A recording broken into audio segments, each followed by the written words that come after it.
All right, and we are live. Hello, everyone. This is Pam Green, and I am here with the lovely and fabulous Mary Power. We are live, and just a little bit about what we're doing. If you've been following what I've been doing, I've been following the lives in the past, and I've been interviewing C-suite leaders and executives who are heavily engaged in this advancement, this work that we're doing to help leaders be successful in their organizations. And so this month, I really wanted to bring in someone that I trust and know, and I value, who has extensive experience in the C-suite, leading boards, doing a lot of governance, being the CEO in a number of organizations. And Mary and I first met when she was the executive director for HR Certification Institute when we both were, and I was working as a chief membership officer at SHRM. But I want to share with you just a little bit about Mary and why listening to her and hearing her experiences today is so incredibly important. You all have, if you've read or already know, you've seen the little, bio clip. She's got 20 years of progressively responsible experience in a number of industries, including hospitality, 17 years as a CEO of 3 very diverse international associations. She's led through some significant turnarounds, and also has served as a DELP mentor through ASAE, and as advisor to WAGI Kids. She's a fellow, ASAE fellow, and she has helped women who received their Women Who Advance Excellence Associations Award. So she is doing some super phenomenal things. And she's also been inducted into Michigan State University's Hotel Schools Hall of Leaders. So she's definitely a person that I follow. I listen to her. We've had a chance to work together. And today, I really just want to talk specifically, Mary, about boards, and how leaders, CEOs, and those executive directors, and those who are in that C and E suite can really partner with their boards to be more effective. So my first question in welcoming you is, what are some of the issues that you've been seeing pre and post COVID? What's been going on? What are some of the challenges you've been working with leaders on? I tell you what, if there's ever a time when boards and CEOs or all leaders have been challenged, this is it. So thank you, Pam, and I'm delighted to be here. Really, always enjoy working with you. So anytime we get a chance to do something together, I'm thrilled. Yes. Pre-COVID, life was a little bit more predictable. Mm-hmm. And I like to say that both the I know ASA would say CSEs, but I'm old fashioned. So if I slip and say CEO, you all in the audience will know I mean CSE. Yes. But the CEO had one foot on the gas pedal of execution and excellence and the other foot on strategic thinking. But now we've added another element or channel, and that's virtual living. In many ways, it was easier for both boards and CEOs to deal during COVID because it was all virtual, it was only virtual. You didn't have options. Right. But now coming out of COVID, there's options, and we're not going back to the way it was. So we're now living in a hybrid virtual where we're going to take the best of a lot of things that have come through our time in COVID and meld them into our culture, into the way we operate, the way we offer services, the way we run meetings, the way we connect with our membership. So nothing got taken away. We're just adding a whole new dimension. Yeah. So I like to say both the CEOs and the boards are pedaling faster, trying to make the right decisions in the right ways. And one of the things that I think has challenged both CEOs and boards is that it's a partnership, understanding each other. But one of the greatest tools a CEO used to have is reading the room. Yes. And all of a sudden, when you just had heads, you couldn't see who was sitting next to who was fidgeting, where they were seated in the room. There's a lots of telltale signs that were lost. And there was also that kind of check-in. that got lost. In COVID, everything was so scheduled. And even your board call with your chair, or your check-ins with your executive committee had to be scheduled, and you had a lot less informal, hey, listen, I have an idea. I was thinking about this. Mm-hmm. And that's something we've got to bring back. Yes. I think the biggest challenge, to answer your question though, Pam, is the concept of the office has changed. Okay. It used to be the office is where you did work. Mm-hmm. Now the office is where culture is built and where you make positive connections, and work can be done in lots of places. Yeah. So there's a whole rethink of how you use the office, how you use the space, how you engage the boards. I just say that we're now operating with a third dimension that wasn't there before. Yep. So go ahead. I was going to say, so what we have to do is back up. And every time we're talking with a board, what problem are we really trying to solve? Because I think that third dimension muddies the waters a lot. Yeah. And we get talking about an issue, but we're not really clear on the problem, the specific problem we're trying to solve. And so clarity of purpose and clarity of what are we trying to achieve in this meeting? What are we trying to solve in this discussion is going to be even more important. How do you, that's so important. And I'm wondering, boards, part of what I'm seeing with the executives and the CEOs that I'm coaching is that they're having to come up to speed very quickly on, this DE&I, what some of them, they're just like baptized in it. It's been new for some, it's like we've been living it for all of our lives. Right. So now this thing is at the forefront, but leaders are grappling with boards that are, as Ram Shriram would say, ceremonial, right? Yes.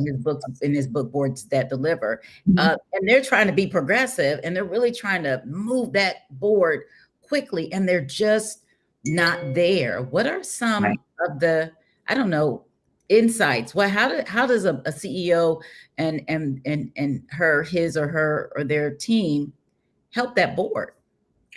It's a great question, and it's a great quandary because I swear 98% of the time, the CEO is trying to move the board a lot faster than the board's ready to be moved. Right.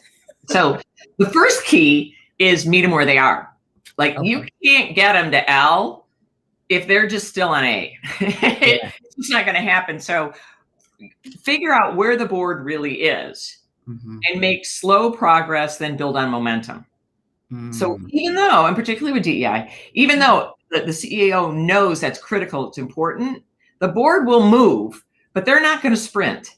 You gotta take a couple slow moves, get some buy-in, get some small wins, build the momentum up, and then you can start moving faster. But it's, the old saying, it's crawl, walk, run. Yes. You want the board to run. You got to get them to crawl and walk first. They will run with you, but you can't start them at a sprint. So you've got to back up and find small wins, find points of understanding. And the other part is, as a CEO, you wear several hats, particularly when you work with a board. Sometimes you're the voice of the industry. Sometimes you're the educator. Here's the problem. We've done the research. Here's the different scenarios. Let's make a good strategic decision. Sometimes you're the coach. You know what? We've got 3 options. If we do this, these are the consequences. Or I know you as a board want to do this. The unintended consequences you may not have thought of are these. And often when you're trying to move the board quickly, we try to zip in our educator mode. Well, this is the problem. This is how it impacts us. So this is what we have to do. When probably you need your coach hat on first. You need to give them all the information and all the scenarios, but you also need to tap in to where they're wired and where you can get some small wins and make some small changes where they can see the value, and then you can move them to bigger changes faster. Yeah. What are some of them? There are a couple of things that really, you said, that really made me think there is that ability to switch, pivot, change gears, move in a different direction. And you have to be able to do that quickly. But it requires for the CEO or the executive director to partner. like really partner with Right. a board chair that one, here's what I've seen, changes Yeah. every year, changes every 2 years, Yeah. or has Yeah. never changed and You know ain't what, going nowhere. Pam, of the three, that third option is the scariest. Like, you walk in and you're like, oh my Oh, goodness, really? yeah. Yeah. I mean, that's kind of like a pillar of rock you got to work around because Yes. they're not leaving and you don't, I've always said as a CEO, you try really hard not to have a direct no to the Right. board or the chair. Right. That's where you leverage your policies. That's where you leverage your strategic plan. So instead of saying, "Are you nuts? We're not doing that," which of course you would never do, you could say, "Well, interesting. How do you think that fits into the strategic plan?" Good. Or so that the plan says no, you don't. Right. Or, I hear what you're saying. I'm trying to figure out, we've got a policy that says da, da, da. How can we accomplish that and stay within our guidelines? Mm-hmm. So you're not saying no, but you're letting your policy and your governance say no for you. And you still are partnering with your chair or with your board to find solutions. Yeah. Well, then what if all of that is missing and or outdated? Yeah. Just outdated, or missing. How how Well, do yeah. you tackle that? But you know what? It kind of depends on where you are. Mm-hmm. If you're a brand new CEO, Mm-hmm. that may not be the first thing you tackle. Okay. But as a first-time CEO, you've got the new kid card. Mm. And you could say, I've noticed there's some things in the bylaws. One of the things, about boards is boards are very well intentioned. Yeah. And they want to do what's best for the organization. They really do. Mm-hmm. And boards love best practices. Mm. So one of the greatest tools you have in your pocket is, I'm looking at our bylaws and there's some things that, I think could make us more effective. Mm-hmm. And there's some best practices that maybe we could do a quick, keyword quick, because a lot of boards, if you say, I'd like to do a bylaws review, they groan. So, or you get the opposite end of the people that can wordsmith it to death and you don't get any movement. Right. So the key is to say, I'd like to do a quick look at our bylaws and maybe have a task force. The beautiful thing about a task force is it has a beginning and an end. Mm-hmm. Committees can live forever and your bylaw review could take a lifetime and you don't want that to happen. But get a task force together to look at it and say, hey, here's some changes that I think could make us more effective. It's almost like when you come in as a new CEO, you've got a shopping list. First and foremost, look at the financials. Where are we really? Because if you follow the money, this is my advice. I'm very fortunate to be working with a couple new CEOs right now. And you know what? When you first come in, if you really want to know what's important, look at what they're investing in. Yep. Look at the budget. They can tell you all these other things are important, but if there's no funding for those things, they're really not that important. Right. So first look at the budget, then look at the strategic plan, then look at your bylaws. Yeah. And if you've got to get something in order, it's going to depend on how broken the system is, whether you go to strategic plan first or bylaws. But those are going to be tools that are going to help you. The other thing that's really important, and when you're thinking about boards, one of the mistakes that many first-time CEOs or those aspiring to be a CEO make a mistake is we always refer to the board. But the board is a governance body. You need to be careful that often the board doesn't have one voice. The board is really a chorus. And you need to be careful that you're not listening to the 3 or 4 loud voices and thinking that's the voice of the whole board. One of your primary jobs as a CEO is really understand the full voice of the board. And a mistake, because we're all moving so fast, that many, many, many CEOs make is silence does not equal agreement. I'm going to say that again, Pam, because please do.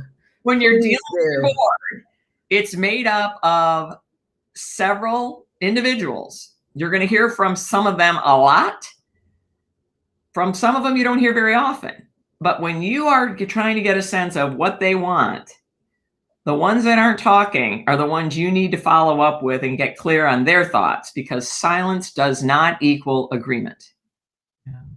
If a board member is not disagreeing with you, you may be relieved, but it also doesn't mean they are agreeing with you. And too many times you can race off thinking the board agreed with you when they just didn't disagree with you. Wow. And that's really, really important. How then does how does the CEO deal with a board chair that's gunning for them? I'll tell you, I worked as an interim CEO for an organization in the district, and did that for roughly about 6 months. And at first, great relationship, knew it was going to be interim, so it was wonderful. Then all of a sudden, the board chair shifted gears and was coming for my throat. Wow. And no one could figure out what happened or why. She ended up being the CEO. So we kind of figured that's what she was wanting. But still, barring all of that, I was still trying to build relationship. And it was, how do CEOs deal with that? Whether the chair is coming for their job or it just hates them because, they're left-handed, unicorn. I don't know. How do you deal with that? Well, it's a tough one. I'll give you that. Yeah. The key is, there's a couple keys. One, don't put all your eggs in the basket. Even though you partner most closely with the chair, try whenever you can to make sure you work closely with the full executive committee. Because that way, even if the chair is coming after you and saying, oh, Pam said this or Pam does this, if you've got an executive committee you're also working closely with, they've got a balancing experience. So with a chair that's really coming after you, your number one defense is limit your exposure to them and limit the one-on-one time you have with them. Do more things with the executive committee, and then balance the time and the energy with the chair with the executive committee too. Because if the board chair is saying Pam is ABC, but the executive committee goes, whoa, every time we deal with her, she's very professional, we don't see that, it's going to be harder for the chair. They still can do it. Don't underestimate it, but it's going to be a lot harder for them to cause you big problems because you've got a balance of experience now. It's so interesting because that's the exact insight that I share with leaders and executives who are dealing with that environment, but it's not the board chair. Maybe it's the CEO. Maybe it's a peer. I said, you got to build those relationships because you control the narrative. You don't ever put that in the hands of just one person. You control it. You manage it. You manipulate it so that, and manipulation is probably not the best word, but you manage your own brand. And so many times we don't want to build relationships with our peers and others because they can help shed better light about who we are when we come and run into some challenges. So. And also too, there's an evolution, going back to your example though, there's a couple things to think about is if it's possible, try to understand why the chair is coming after you. Yep. It may not be, it may be there after your job and there's nothing you can do. But a lot of times, especially if you're a new CEO, your style and their style clash. So you be careful not to read too much into it. It's a balance. You need to be aware if someone's after you, you've got to protect yourself. But if someone's not happy with your exchange and the way you're working together, the first thing to do is back up and say, what could the root of this problem be? And what I used to always do is before a chair would come in, I would 6 months before, because they're already thinking about it, I can assure you, ask them about their communication style, ask them how they prefer to work, try to get to know them. And, it's tough, especially when you've got a new chair every year, but you've got to adjust your style. 1 year I'm sending bullet points and bottom line. The next year I'm writing paragraphs. But you know what? It's okay because I'm managing our relationship. So although when you're in the situations where someone's really after you, you're more limited, don't jump to that conclusion. You may have a style issue, so it may not be as you always can go to Dyer, sadly, but go right to Dyer first, back up a little and say, how are our styles working? What am I doing that's making their life easier? And really, as much as your partners, you're also supporting the board chair.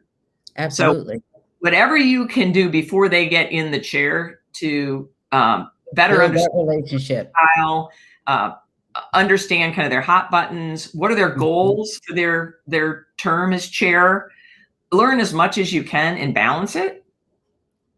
It's really important. And then the other part is start well and finish gracefully. Good.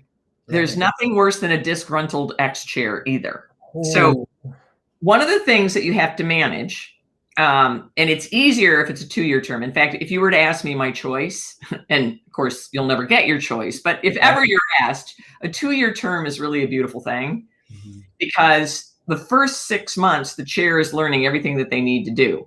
And then by the time they find they're hitting their rhythm and getting their stride, they're winding down. And now you're starting all over again. If you can have a 2-year cycle, a lot of the prepping, all right, in 6 months, you're going to need to do this. You're going to speak at this thing. We're going to need your chair's letter on this date before every board book goes out, whatever. A lot of those logistics get ironed out the first year. And by the second year, they're anticipating some things. Gotcha. The other challenge you have, and it's a really important challenge to manage, the incoming chair is all excited. They're ready to go.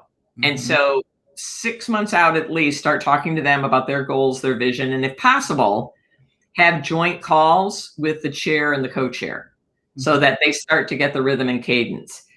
And then be really clear with the outgoing chair. What are your final goals? What do you want to finish? Because the worst thing you could be is too excited about the new person coming in and making the chair feel like you've rushed them out the door. Yes. Because that causes lingering resentment too. So you've got to balance the incoming. You also have to balance the outgoing. And because the board is watching, and these board members are potential future board chairs.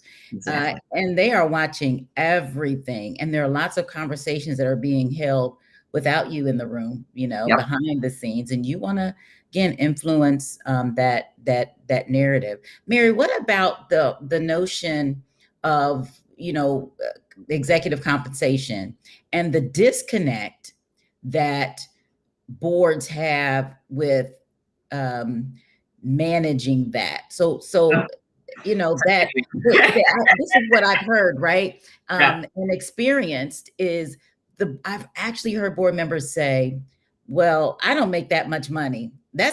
My company isn't doing that for me. I would never. So why should we do it? They come with all of these biases, and the poor executive director or CEO is like, they're out of touch. Do they see what I'm doing? What do you say to that?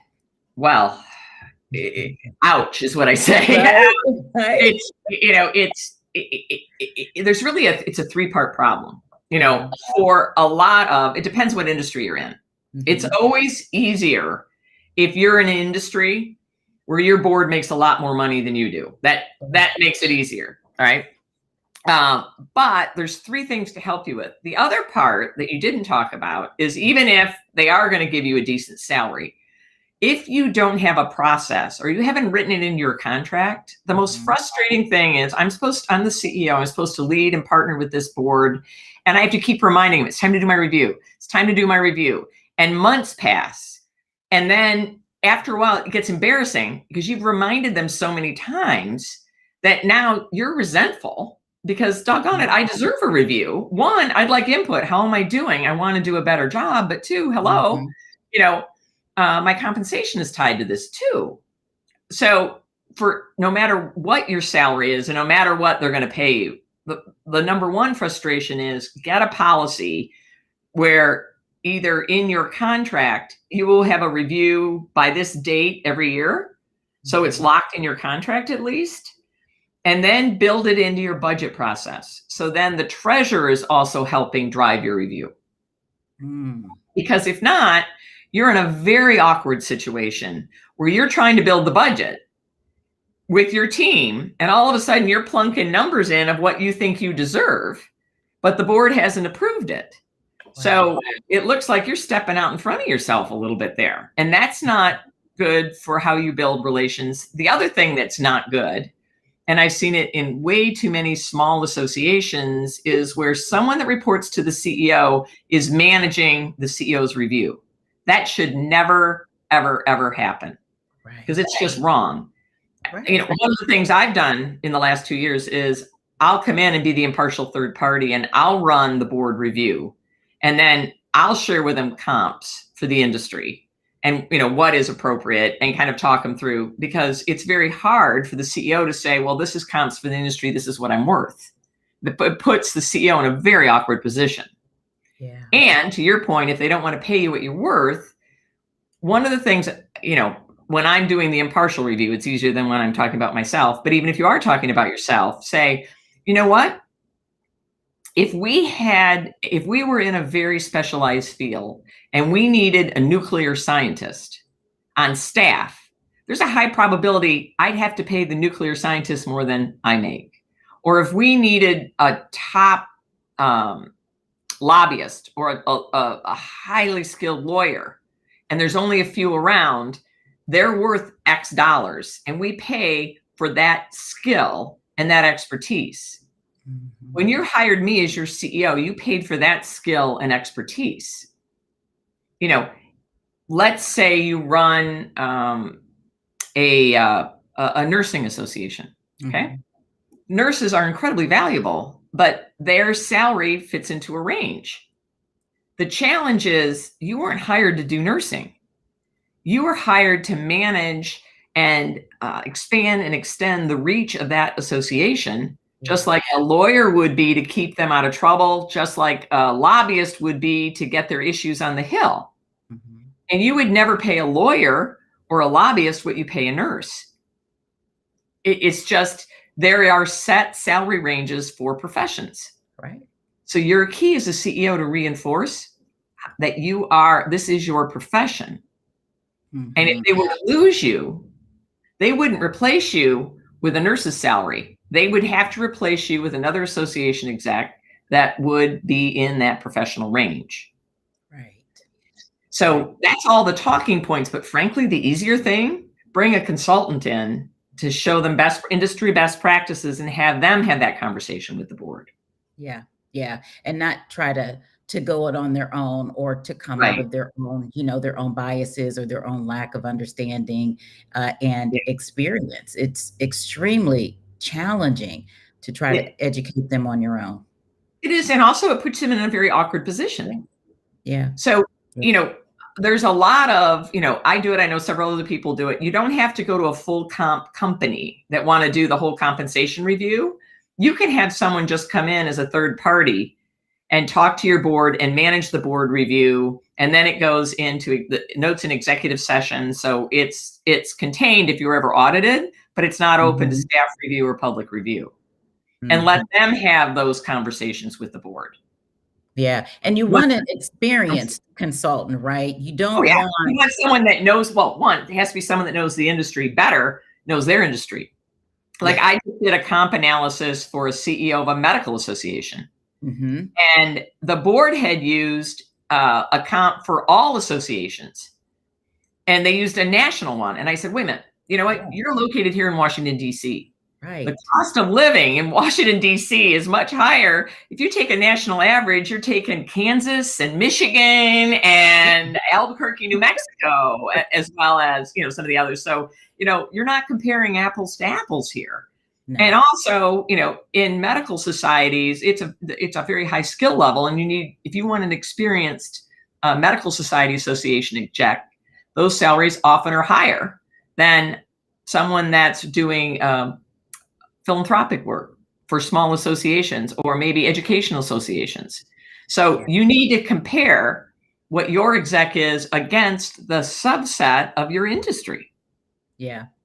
Is that something that So is that language then language that would be put into the contract? So specifically when it comes to reviews, I'll have a review every year, every 18 months, Right. and we will bring in an outside consultant who specializes in compensation or board executive compensation, or who's works with boards governance and that kind of stuff in Yeah. that contract, in that agreement. You may not make it quite that broad. You can narrow it because they may freak out, like, because they'd think, oh, a compensation consultant, we have to do a whole compensation review. But I would say an impartial third party Okay. that understands our industry and will help the board manage the review. Gotcha. I mean, make it simple. So, you want to get to yes quickly, Yep. but make it fair to you. And then the other thing, put a review date in so that now there's, it doesn't always happen. They still forget, but at least you've got something to refer to. Yes. Love it. And then the third thing is when you come in as CEO and you're managing the process, your budget process, make sure that the treasurer is aware, all right, you're going to have my salary and this and my bonus before this date in order for us to do the budget. So you build that into the budget planning process too. Yeah. Yeah. So there are so that you have other tools that are managing your review in a time versus it being totally up to you to keep pestering and following up and just getting frustrated. Gotcha. Yeah. Mary, what are some of the challenges that you're seeing now? I want you to speak to CEOs. Like, what are some of the challenges you're seeing for CEOs? And then also, because I know that you also work with so many boards, what are some of the challenges that you see boards facing? So kind of speak to both the CEOs and then the boards. Okay. One of the big, are we talking about more about first-time CEOs or just CEOs in general? Either or, whatever is, prevalent for you. Mm-hmm. Well, what's happening right now and what is a trend that I'm seeing is there's a lot of boomer CEOs that have retired. There's a lot of boomer CEOs that were thinking about retiring, but didn't want to leave the organization in the lurch during COVID.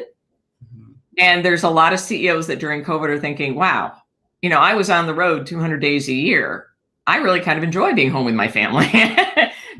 Maybe this isn't for me, or at least this particular association. So I think in the next 2 to 3 years, you're going to see a lot of change in the CEO spot, which is good for those that want to move up and move in.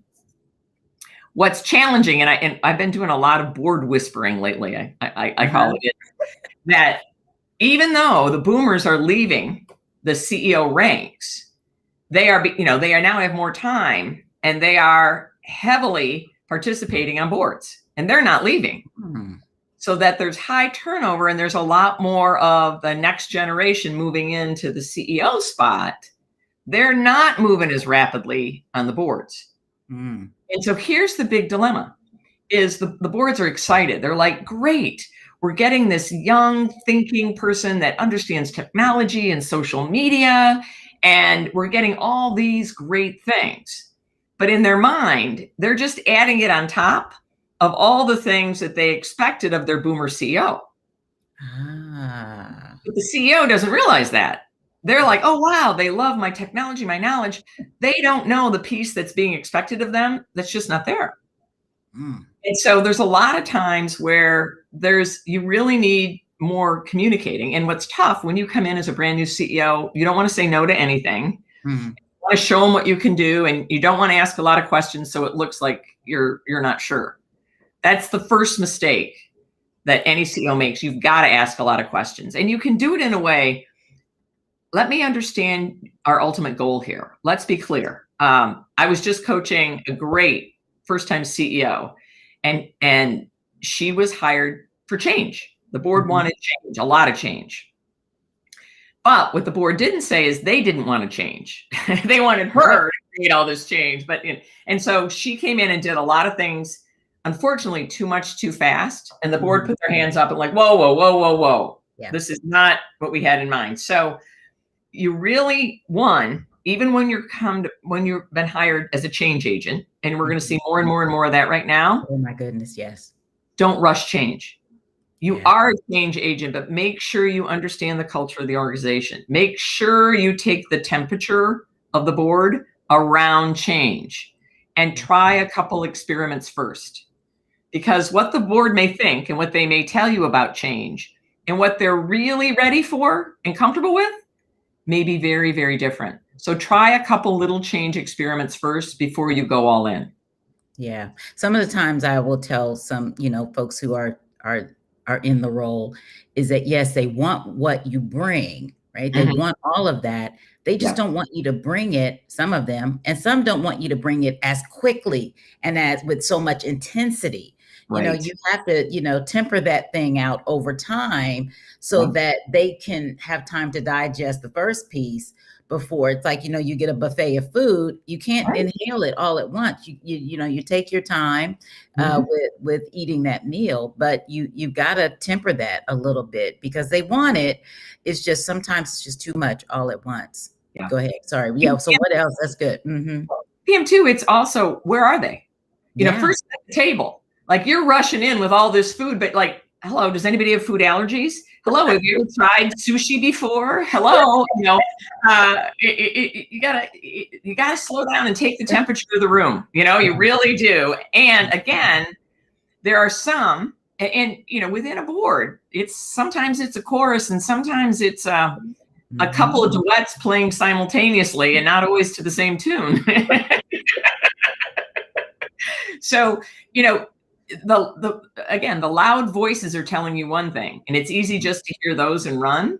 Listen to the quieter voices, listen between the lines to what's not being said, Yeah. and then get an appetite for, okay, this is what I'm thinking. It Yes. never hurts to, before you jump in and say, this is what I'm going to do to prove that you know what you're doing. Always do a little test balloon. I'm thinking about doing this. What do you think? Yeah. Here's what we could achieve by it. This is how it would be valuable. What do you think? Engage their reaction. That is so much better because then you may maybe not start where you thought you were going to start. You may start someplace else. Yeah. You definitely are going to start a little slower than you thought you would, but that's okay. And then also too, before you come in and start making a lot of changes, get to know the staff, get to know what they're comfortable with, get to know the way things were done. It doesn't mean you have to continue to do that, but if you don't understand not only how things were done before, but why, you may inadvertently change something that worked really well for that organization. Yeah. I always say, Pam, the hardest CEO role to take isn't your first CEO job, it's your second. You got to unlearn all the things that other association did that you assume the second one does. And not every organization operates the same way. So coming in slow and really trying to understand, what did we do? And then why did we do it? And was it effective? It's going to give you a much sturdier foundation to make your changes and make changes that matter and will be appreciated versus changes for the sake of change. Yeah. And I really like that. It just sort of reminds me of, that first visit, to a doctor's office and Mhm. how, the doctor, might think they know what's happening based Right. on what you're telling them, but they have to run their own tests. They have to take some time, examine some things and see if this, and they'll try a few things and okay, this isn't working. Let's try this. You really have to take almost a diagnostic approach to some of these I say every encounter, every experience, every new challenge, you got to take a step back because what worked in the other company or Mhm. association just may not work for this particular situation that you face. Pam, you're so right. And assumptions can kill you. Yep. They absolutely can, because it's, if you march in without really getting a lay of the land, without using your diagnostic techniques to say, okay, how are they on this? Where is the board on this? Where is the staff on this? The last thing you do is, let's say you've got a couple fast moving board members and you're in sync with them and you're making all these changes and you're leaving your staff behind. You're going to have a revolt. Not going to work. Yeah. And then the other thing too is, one of my favorite expressions is, okay, what is your definition of X? And I'll give you an example. I'm working with a CEO right now, came in, and the board says, we want growth. we need a growth strategy. We want growth. Okay, great. They went off and came up with a brilliant international growth strategy. And they came back and presented it, and the board goes, no, we want financial growth and we want more domestic members. So if they'd have just said, let's talk about your definition of growth, they could have saved themselves a lot of time and effort and frustration. Wow. And we all, in board, across the board, they'll have different definitions for things. Yes. So you need to, and a lot of times, we'll use that example. Let's say we're talking about growth. And you'll say, okay, so what I'm hearing is that you really are interested in financial growth and growth in the North American membership. Is that right? Yeah. Everybody goes, yeah. And say, so I don't see a head bob there. What are your thoughts? Well, I think we could do a little international because we've got members in these two countries. I mean, I don't think that would hurt. And then there's a whole discussion that comes around that versus going, all right, everybody agrees, great, I'm marching off now, because we get moving so fast to try to show how good we are and how much we know. Yeah. And sometimes by doing that, we're going to have to do 5 steps backwards to recover, or we're going to have to undo part of what we did because we didn't get their definition and we didn't get everybody agreeing to the same definition. Yeah, absolutely. Yeah. Mary, with a little bit of time that we have left, I would love to know maybe your top 2 or 3 key takeaways that you want to share with everyone. We could, it was so interesting when we were talking, before this, and I was like, oh gosh, I wish I had the tape running. There's so much there, and I've just gleaned so much more. But what maybe are your top 2 or 3 takeaways? All right. Well, I think of your, hopefully, most of your boards have term limits. If not, that would be one of the first things I'd really try to do.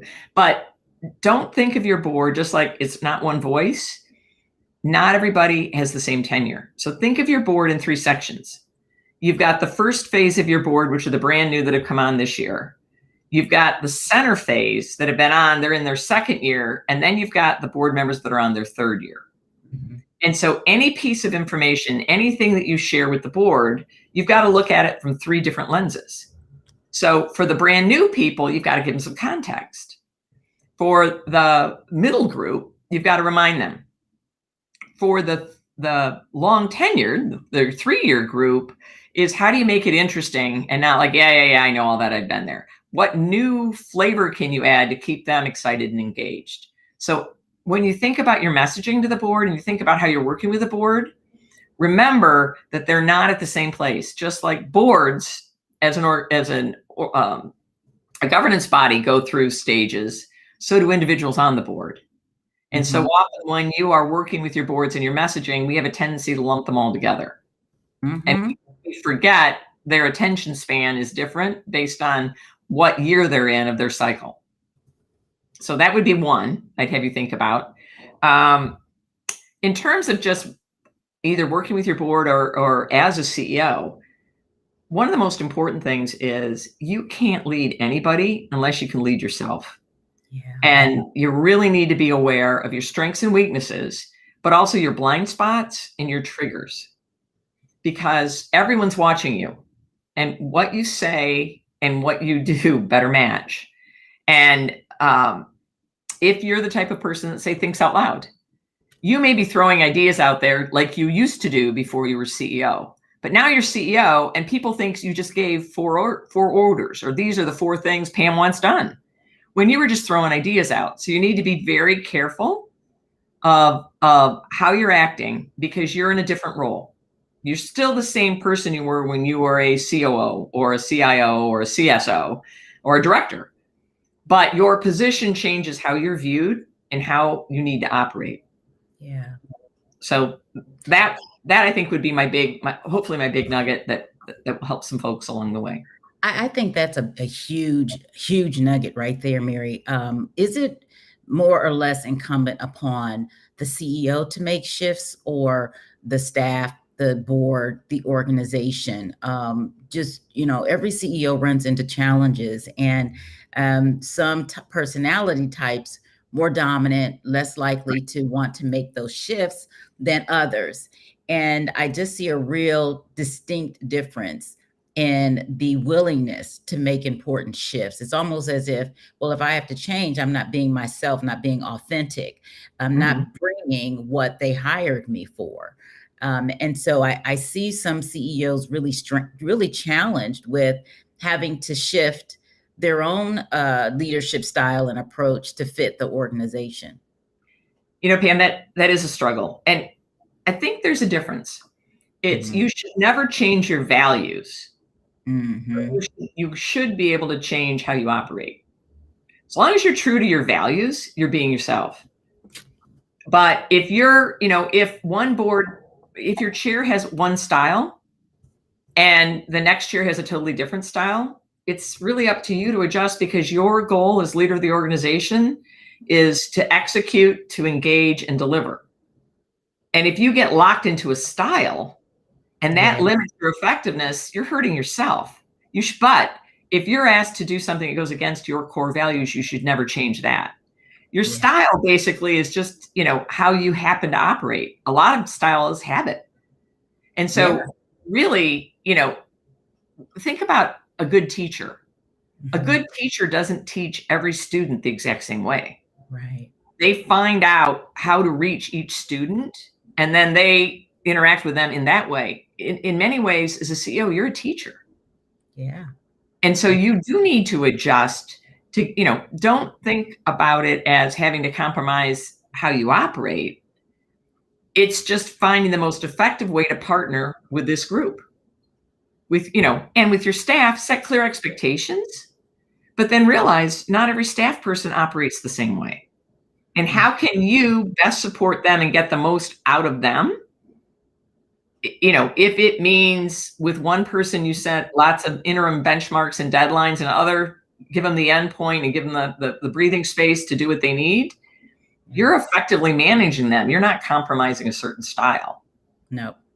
So that is, you've got to be clear on what you're compromising, and never compromise your values. But adjusting your style just makes you more effective, more efficient. Absolutely. You can't stay stuck in one style, because one style does not serve all, right? It does not fit all. You got to be willing. Absolutely. Yeah. And it's like, if you don't want to change, there are lots of jobs where you don't have to. But if you want to be a CEO, that's kind of part of the package. So I'm teasing, but I'm also, Pam, so many people want to be a CEO because of the title and, the perks. And I tell you what, they think there's a lot more perks than there really are. But be what it may, there's also expectations. If you are a CEO, there's certain things that you are expected to do. And making the machine work in an ethical, positive, encouraging way is part of your job. And so if you don't want to change, if you're like, hey, that's the way I am, that's fine.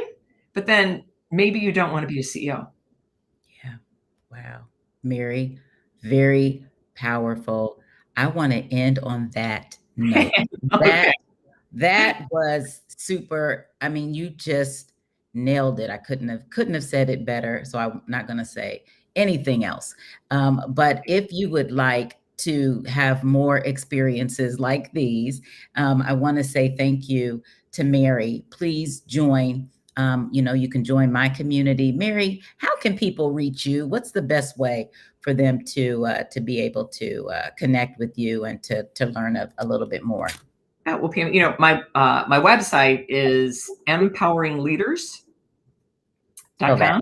It's pretty easy. And my email is mary@empoweringleaders.com. It doesn't have an E. It's just the letter M and then powering.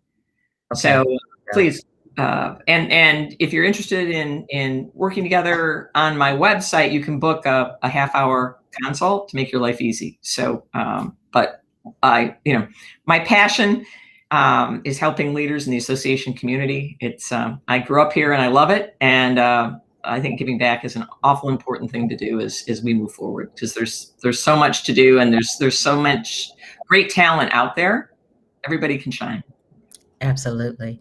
Mary, thanks again for joining me. I really appreciate you taking some time out of your busy schedule to be here. I know that people will review this recording over and over and over again, and I look forward to connecting with you and doing some partnering with you again in the future. So thanks again. Pam, thank you. You always do a great job, and I love working with you. Take care.